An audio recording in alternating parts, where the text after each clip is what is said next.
Bueno, como saben ustedes, el día de hoy tuvimos desayuno, al cual lamento que algunos lo hayan perdido, porque estaba fantástico.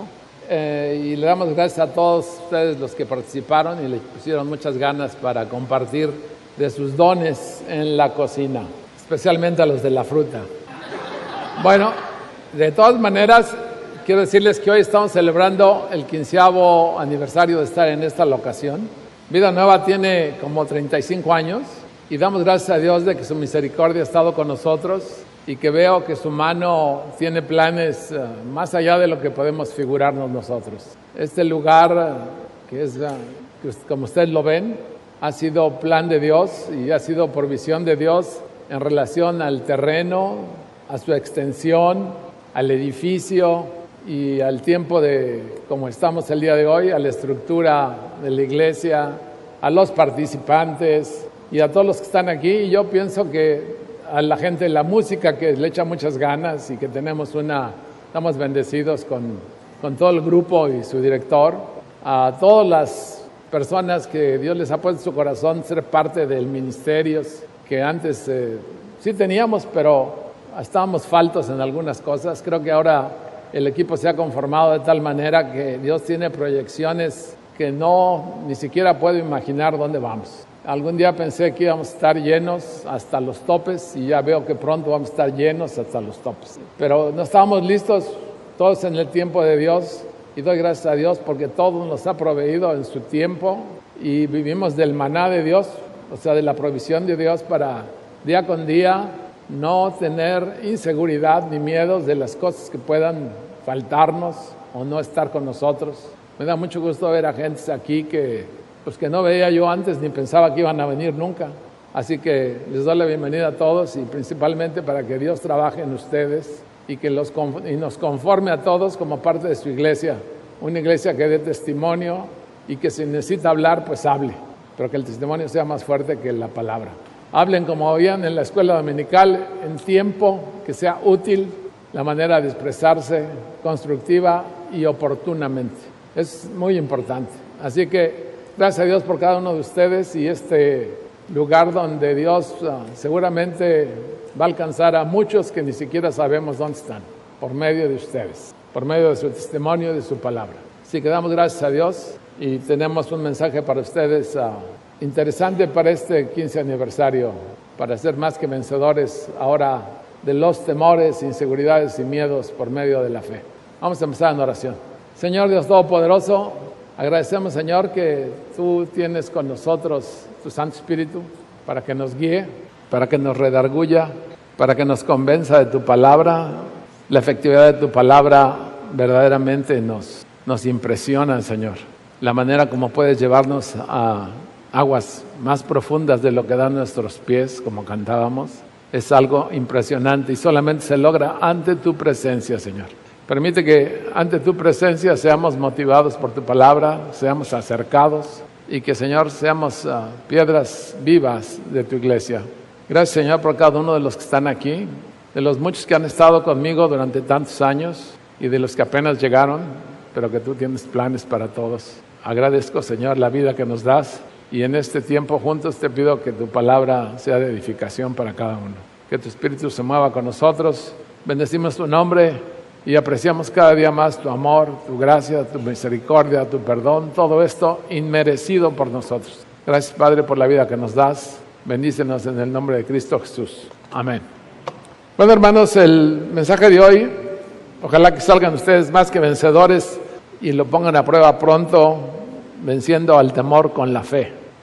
Fíjense que para los seguidores de Jesús, y en este caso, pues todos ustedes, la falta de fe raramente se consideraba como un asunto de incredulidad, sino realmente un asunto de miedo, de temor. Esto es una cosa bien interesante porque mucha gente tiene fe, pero a la hora de poner la fe a prueba, sus temores pesan más que su testimonio o que su actuar. Para ilustrar esto, voy a usar la ley del péndulo. Todos saben lo que es un péndulo. Un péndulo se cuelga de un solo lugar y empieza con algo pesado en su extremo, se le pone en un lado y empieza a formar unos arcos. Cada vez que el péndulo va, nunca va a ser un arco igual, porque la gravedad le va a ir quitando fuerza. Entonces no hay manera de que el péndulo regrese al lugar donde empezó. Cada vez el arco va a ser más pequeño.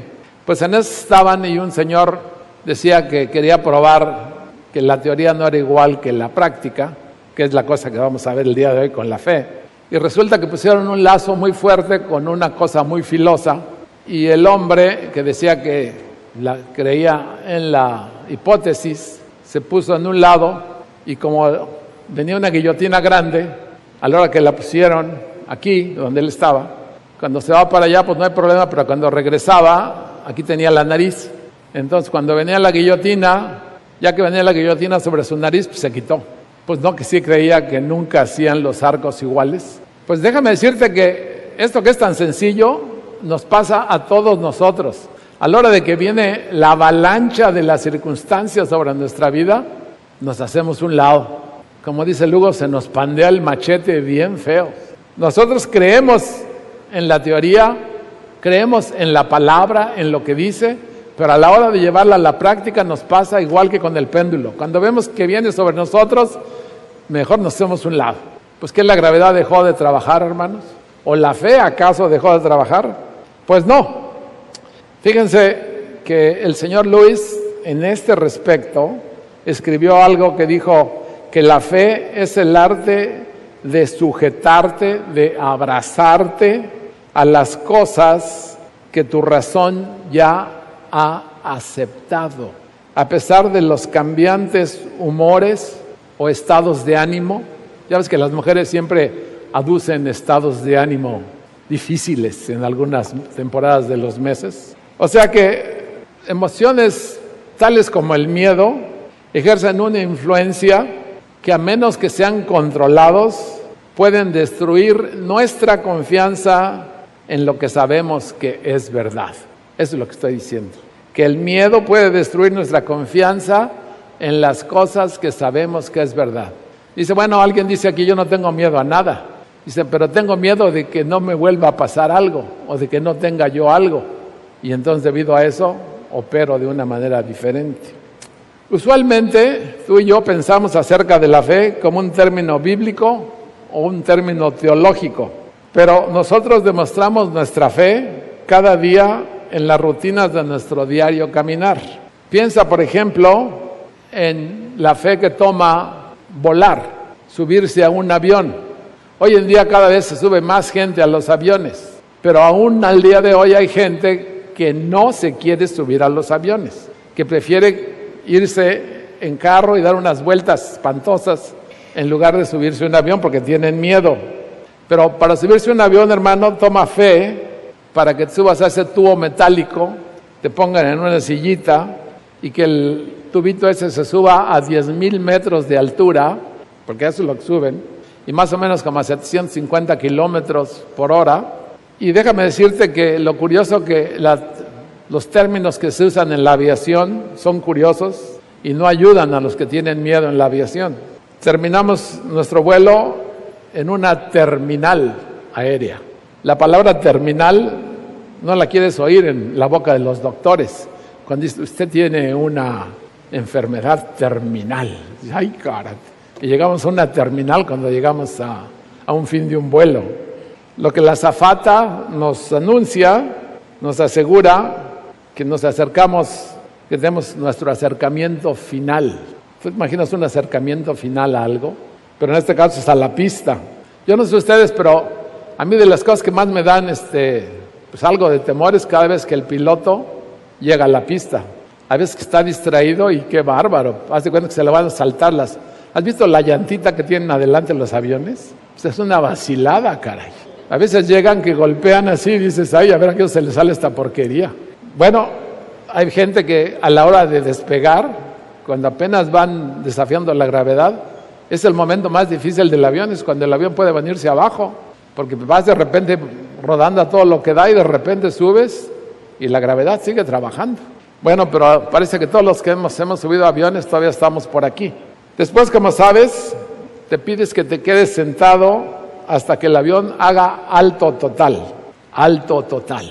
¿Quién se encargó de estos términos? De cualquier modo, quiero decirte que ejercitamos nuestra fe a continuo, poniendo nuestras vidas en las manos de un individuo que se dice piloto.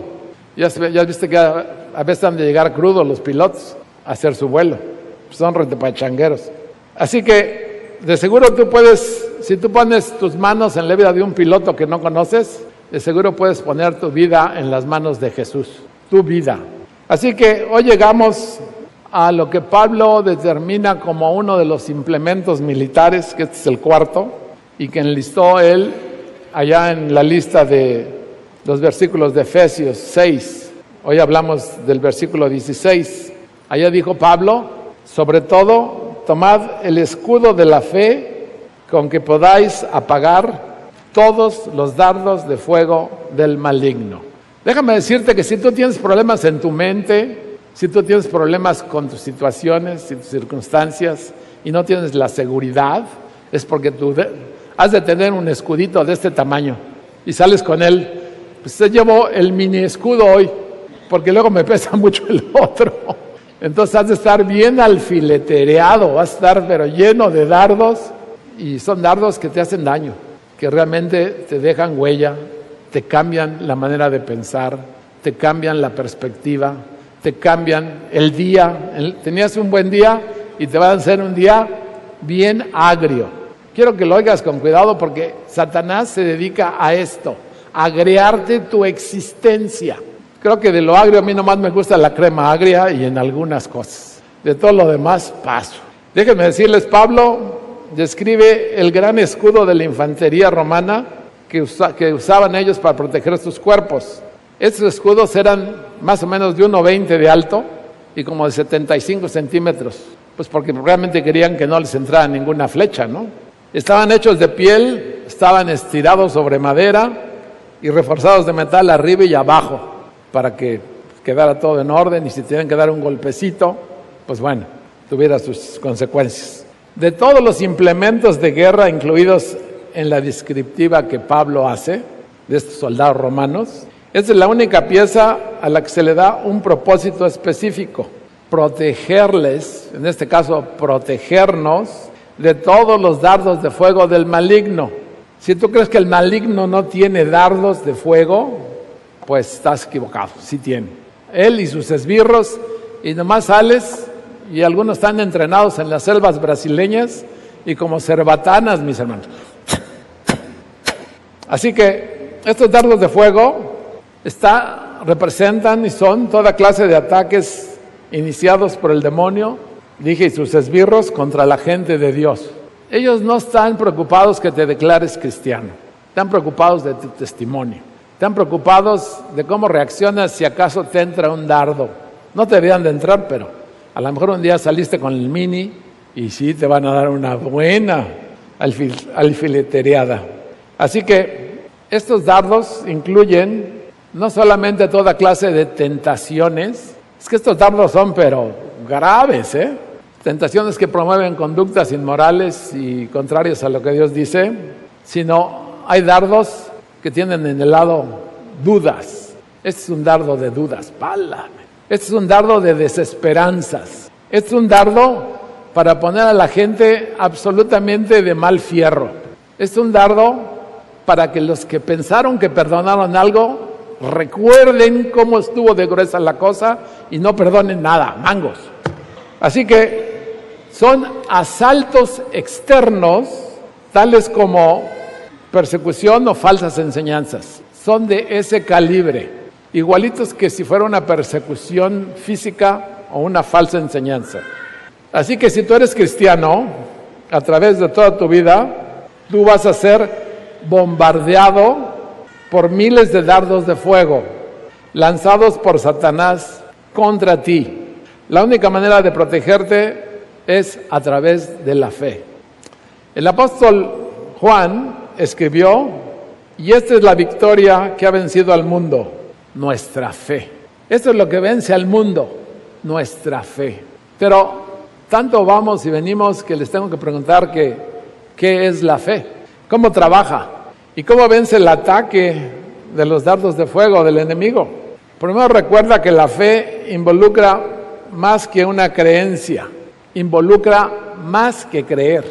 Porque Santiago 2:19 nos dice que aún los demonios creen y tiemblan. Sí creen los demonios, pero tiemblan. Así que la fe es la creencia más la confianza. O sea, que tú puedas descansar en la persona de Dios y en su palabra para nosotros. Por lo tanto, la fe es una práctica activa construida sobre la creencia.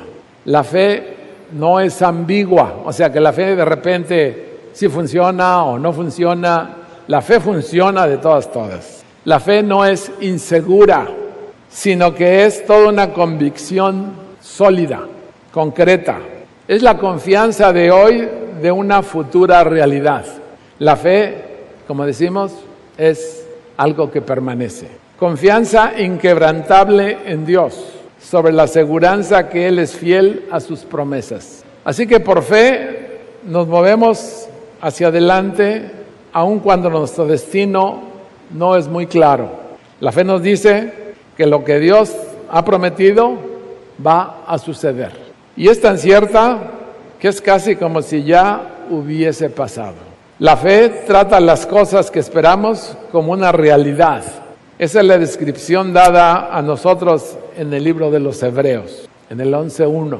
Nos dicen ahí, ahora es la fe la sustancia de las cosas que se esperan, la evidencia de las cosas que no se ven. A mí me encantó esta traducción en especial porque dice que la fe es la evidencia. ¿Cómo puede haber evidencia de algo que todavía no pasa? A ver, platícame esa. Evidencia es algo que tú ves y la fe te habla de cosas que todavía no pasan ni ves, y sin embargo tu corazón y tu mente pueden estar anclados en esta evidencia por medio de la fe, porque son más reales que las cosas que inclusive tú ves. Así que en otra versión del mismo Hebreos 11:1 dice después la fe, la certeza. Ahí no dice la sustancia, sino la certeza de lo que se espera, la convicción de lo que no se ve. Así que cuando tú estás esperando un camión en un lugar que no conoces, alguien te dijo, y tú por fe le creíste, que el camión iba a pasar en una esquina, ahí en la mitad de la nada, y que el último camión pues nomás pasaba a las 7 de la noche y luego hasta el otro día. Y si estás esperándolo y ya dan 10 para las 7 y no ves al camión, dices, caray, ¿qué pasó? Y si ya dan las 7 y se retrasó el camión tantito, y saber si ya no me quedé aquí toda la noche. Pues tienes que tener fe en muchas cosas de la vida, pero las cosas de Dios tienes que aplicarle una fe diferente, tienes que aplicarles certeza de lo que van a acontecer, convicción de lo que no se ve. En el otro decíamos la evidencia, aquí dice convicción de lo que no se ve. Hay un versículo precioso en Proverbios 3, 5 y 6, que les pido que vayamos y que lean. En Proverbios 3, versículos 5 y 6. Aquí te invitan a que te confíes. Dice, fíate de Jehová de todo tu corazón y no te apoyes en tu propia prudencia. Reconócelo en todos tus caminos y Él enderezará tus veredas. Casi les leo, y no te apoyes en tu propia imprudencia. No te apoyes en tu propia prudencia, es lo que dice la palabra. Fíate del Señor con todo tu corazón, de todo tu corazón.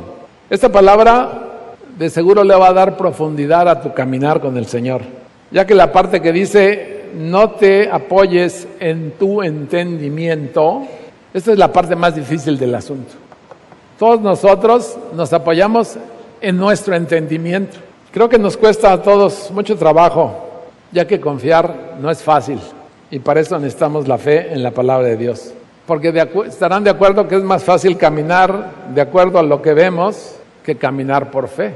Caminar por lo que vemos, pues hace sentido, ya que usamos nuestros sentidos físicos, nuestra lógica y nuestro sentido común.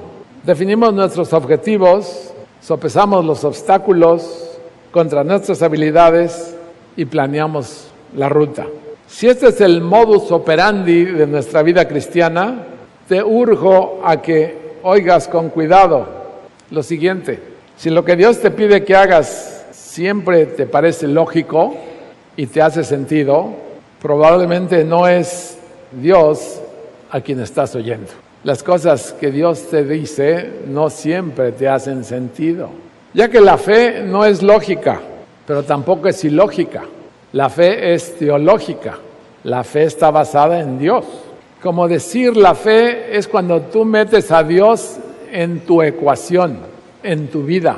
Si tú tienes una situación, te pido que traigas a Dios a la ecuación, que discutas con Él lo que vas a decir antes de que hables, que discutas el plan con Él antes de que lo lleves a cabo. No nomás que de repente estés distraído, te entra un dardo y bolas, te vas al ataque.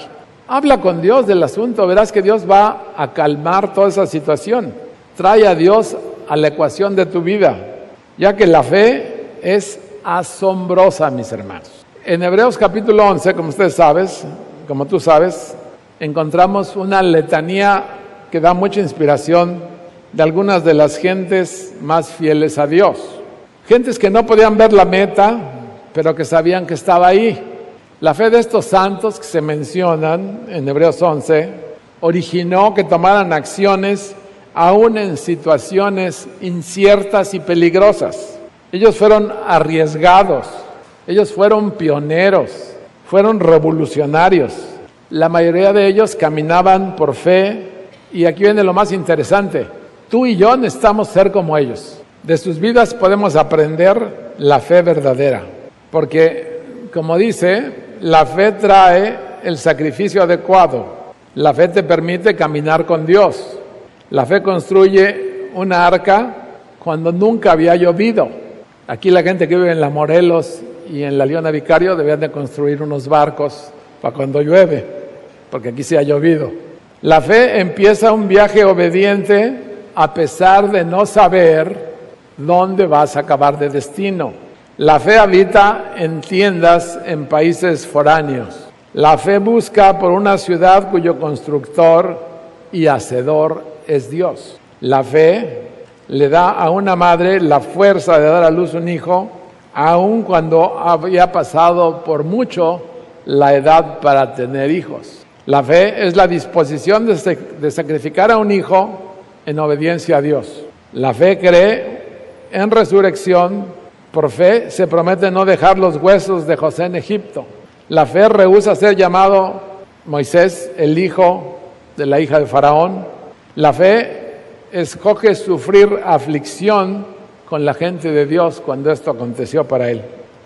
La fe admira y respeta el rechazo hecho a Cristo como el tesoro más que el tesoro de Egipto. Por fe se renuncia a Egipto por la tierra prometida. Por fe se pasa el Mar Rojo en tierra seca. Por fe se camina alrededor de los muros de Jericó hasta que se caen. Hermanos, la fe de repente te reta a que creas cosas que son imposibles de otra manera. Esa caída de los muros de Jericó, imagínate dando vueltas, esperando tomar la ciudad.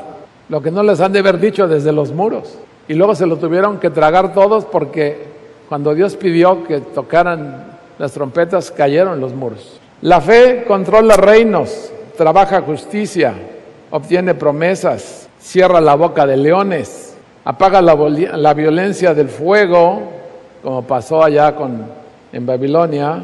La fe hace que escapen del filo de la espada y pone a los ejércitos en huida. La fe recibe a los muertos de regreso a la vida y por fe se recibe la promesa. Déjame decirte, ¿acaso estos hechos que seguro conoces de fe mencionados aquí te hagan sentir que tal vez tu propia fe es pequeña en comparación de estos héroes de fe que mencionamos? Te digo que no te preocupes, tu fe puede y lo hará darte crecimiento. Pablo deseó de todo su corazón que la fe de los corintios se incrementara, como les dijo en 2 Corintios 10:15. Si quieren lo checamos rápidamente. Les dijo Pablo, no nos gloriamos desmedidamente en trabajos ajenos, sino que esperamos que conforme crezca vuestra fe, seremos muy engrandecidos entre vosotros conforme a nuestra regla. Y quería visitar a los creyentes en Tesalónica para que fueran fortalecidos en su fe. Y también les escribe para este razonamiento. Y él les dice y reconoce su crecimiento que han tenido en la fe, como les escribe en 2 de Tesalonicenses 1:3. El Nuevo Testamento nos habla de 2 veces en el que Jesús menciona que estuvo impresionado, vamos a decir la palabra, o asombrado, como quieran ustedes. Y ambas ocasiones tienen que ver con fe.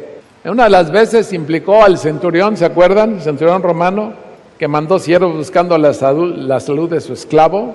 Y tú conoces la historia. Su convicción de que si Jesús decía la palabra, el siervo sanaría. El asombro provenía de que no esperaría esa reacción de un gentil, que tenía una profunda fe en el poder de la palabra del Señor, conociendo de autoridad. La segunda vez que Jesús mencionó esto, que se asombró, fue por la falta de fe que encontró. Cuando fue a su pueblo Nazaret, donde suponía debería de haber fe, el Señor se asombró de su incredulidad, como dice Marcos 6:6. Así pues, si tú quieres que Jesús se impresione contigo, en el buen sentido, sorprende y ten fe que estás en el buen lugar donde empezar. Si tú y yo queremos vivir como vencedores de los miedos y de los fracasos, tú y yo debemos fortalecer nuestra fe y nuestra confianza en el Señor. Para terminar, les voy a dar 5 llaves estratégicas para ayudarte a que tu fe crezca. 1, para que crezca nuestra fe, necesitamos de predicación. Pablo dijo que la fe viene por el oír y el oír por la palabra del Señor, como dice Romanos 10:17. Para que crezca nuestra fe, necesitamos que la palabra de Dios venga a nosotros y nos encienda y queme todas las cosas que no deben de estar por ahí. En segundo lugar, para crecer nuestra fe, que seguramente tú vas a querer que crezca tu fe, necesitas problemas. Dice, ay caray, ¿quién quiere problemas? Levanta la mano quien quiere problemas. Pues sí, mira, un valiente.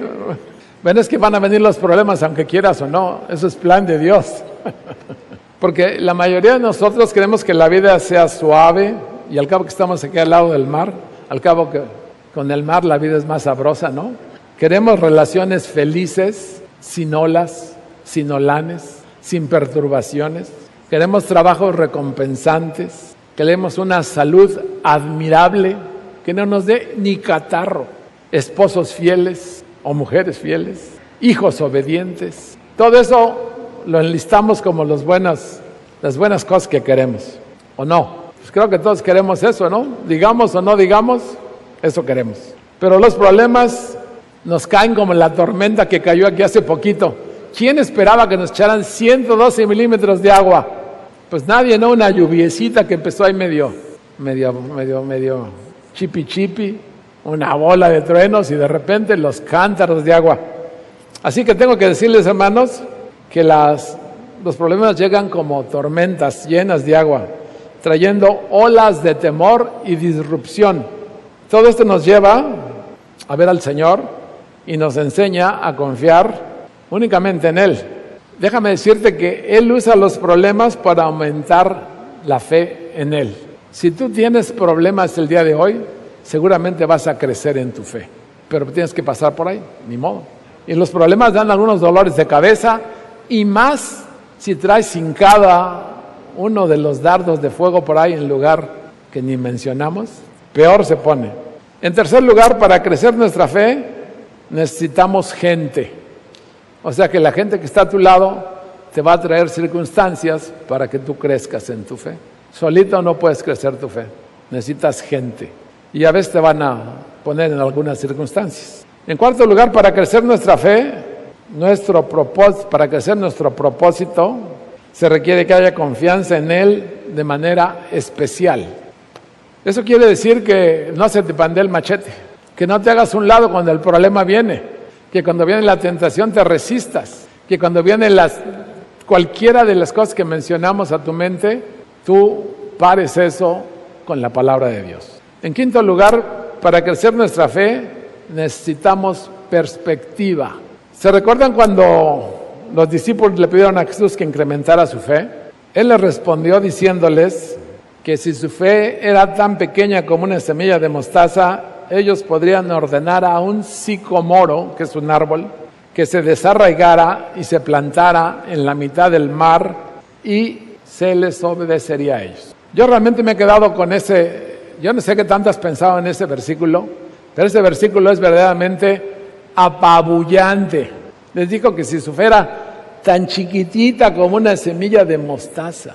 O sea que Dios le estaba diciendo que ellos no tenían, que su fe era casi microscópica, del tamaño de una bacteria, fe bacteriana, tamaño de un virus. Nuestra fe podía pensarse que es del tamaño de un virus, de unas micronésimas ahí, de unas cositas de nada.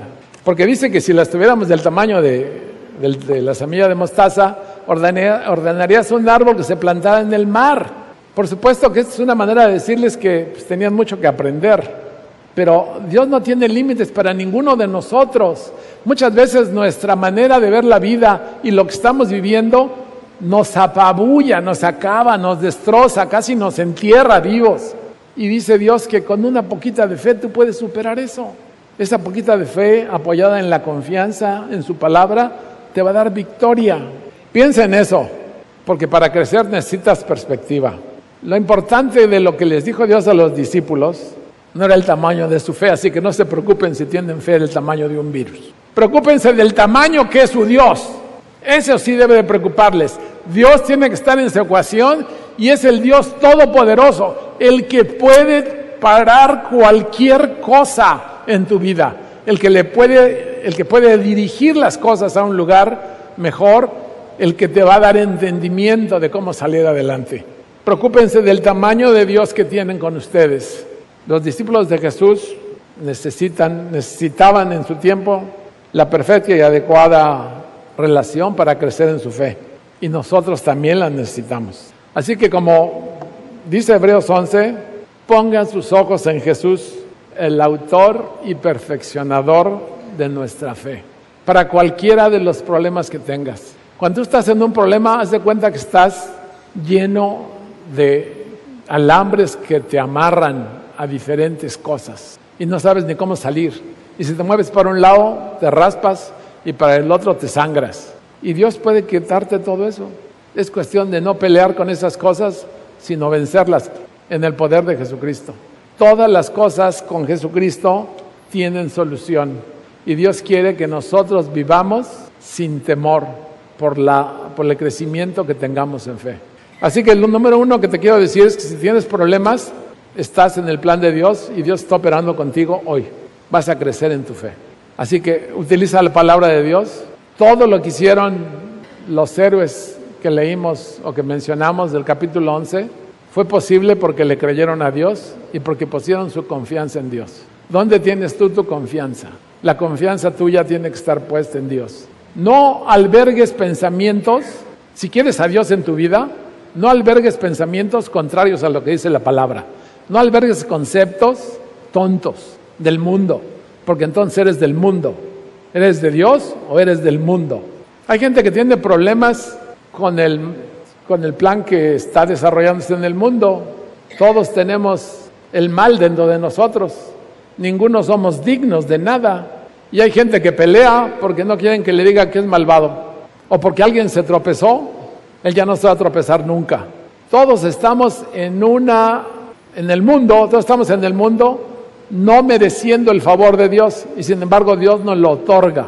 Así que vamos a alegrarnos de que Dios tiene ese plan en Jesucristo, a que Dios tiene solución a nuestra maldad, porque todos tenemos una maldad inherente dentro de nosotros, y que Dios quiere que salgamos adelante en una vida nueva, que tiene confianza en Él, en su palabra, porque su palabra tiene una sabiduría incomparable, eterna. Solamente en Él podemos tener una esperanza viva.